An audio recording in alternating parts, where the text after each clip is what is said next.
сум Билјана Секуловска-Габер, универзитетски професор.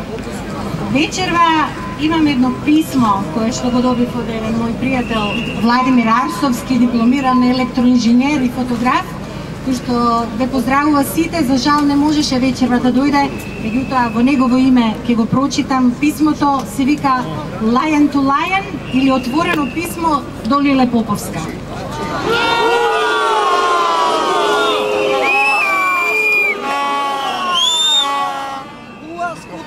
Наместо вовет, ова е моје лично обраќање како естетичар и хуманист, без било каква политичка позадина, која што всушност ја немам, и секако не е официјален став на дистриктот на Лајонс клубовите во Македонија.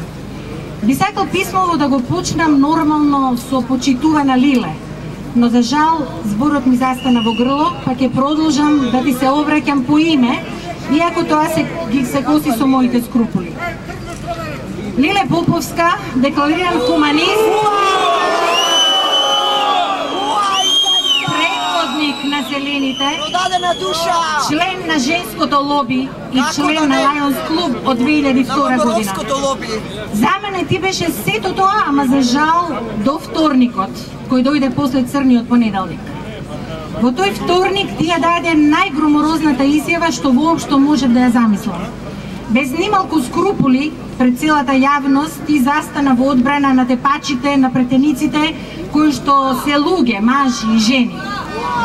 Па како можеше, Лиле, ти како лајон и хуманист воопшто да браниш и да оправдуваш насилство? Во 2002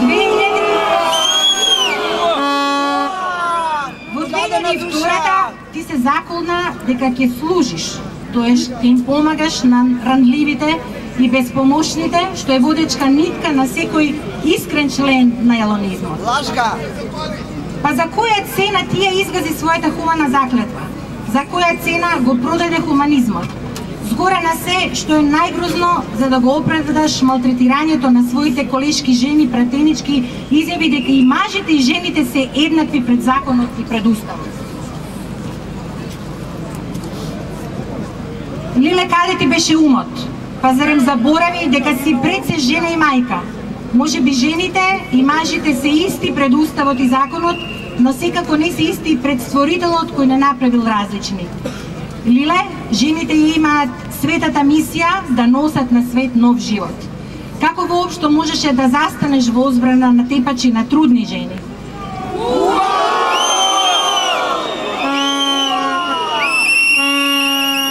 Која е таа цел што може да го оправда тоа злосторство?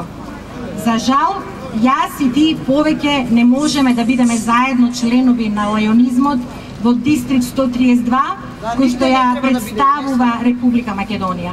Или ти напушти го лајонизмот, кој што го изгаси заради своите лични политички амбиции, или јас ќе го напуштам доколку ти не го сториш тоа. Ти си на потек. Владимир Арсовски, дипломиран електроинженер.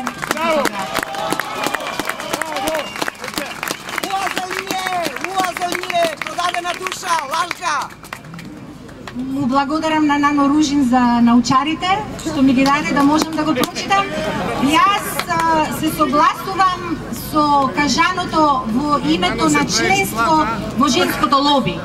Значи би можеле истото тоа да го кажеме за сите кои што се членки во женското лоби, дали да заслужува таков човек да биде внатре? Не!